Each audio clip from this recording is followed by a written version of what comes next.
During the Super Bowl, 8 of Jeffrey Epstein's victims stood in front of the largest television audience in the country and made a simple demand: release the files. In the ad, the women held up photos of themselves as children. They named the Attorney General. They cited the Epstein Files Transparency Act. They reminded viewers that millions of pages remain sealed or heavily redacted and asked for documentation. On the surface, it looks like a transparency appeal, and it is, but structurally, it's something else. It is a refusal of narrative closure. There's an old concept called the sin eater. In certain traditions, a single person would symbolically absorb the sins of the dead so that the community could move forward cleansed. One body carried the contamination, and the rest was restored. Jeffrey Epstein functions exactly like that. He's dead. He can be condemned endlessly without destabilizing anyone who still holds office, controls capital, or sits on any type of corporate board. He can absorb the horror. He can carry the disgust. He can serve the moral endpoint of the story. The system can point to him and say, there, that was the rot. The ritual is clean and efficient. Concentrate the blame in one contaminated corpse, process it, and move on. But Epstein obviously did not operate alone in any meaningful sense.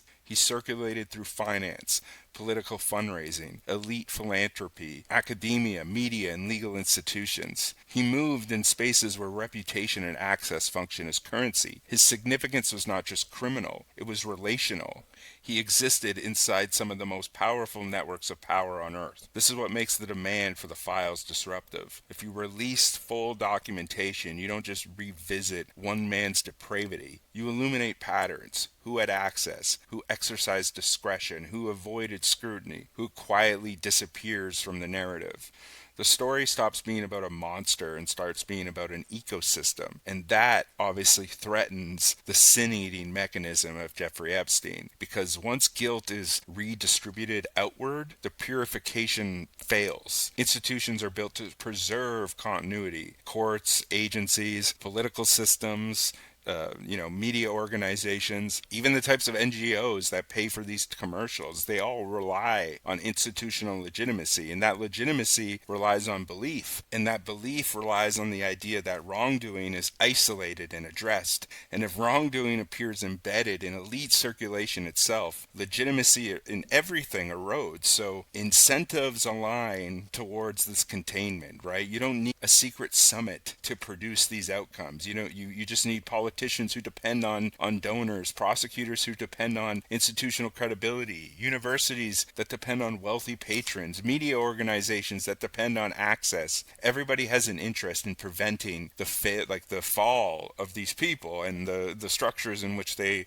represent. And under those types of conditions, concentrating any type of moral outrage in a single dead individual is obviously a very efficient in that process, because it satisfies the public demand for accountability while preserving the architecture and the structures of the networks themselves, because Epstein becomes the vessel. The rest of the structure remains completely intact. This is why a big ad like this in the Super Bowl matters, because you do not buy the most expensive advertising slot in the country because the courts are going to deliver you closure. You do it because the formal channels that you would need to take to have this done have completely narrowed. And when traditional institutional pathways fail to bring about accountability, which they obviously have, the only other lever is spectacle. And there's something very stark about survivors having to use the apex of American commercial power to request paperwork on one of the most notorious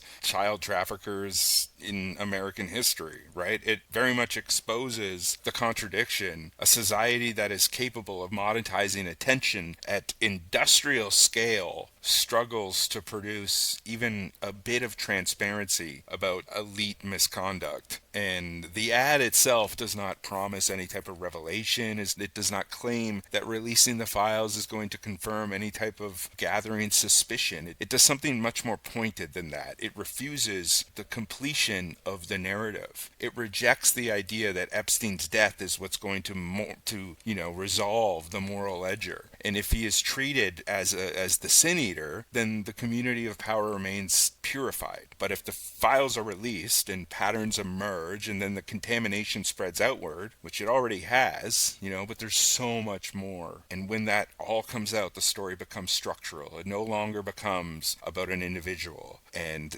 that's what makes this documentation so destabilizing. And it's not a lib fantasy to say that. And it's not because it creates political drama, but because it redistributes responsibility and it takes the disillusionment away from, the shadowy pockets and puts it right on the core. And that unsettling possibility is not that something is supernatural is going to be revealed. It's that the architecture of elite circulation makes it rational to isolate guilt in one decomposing body to protect the rest of the networks, right? Sacrifice the node, preserve the network. And this Super Bowl ad interrupts that process as best as it can, and it insists that the sin may not have been fully transferred. And if it wasn't, then the community that benefited from these crimes will have to confront what it took part in, what it allowed, and what it protected.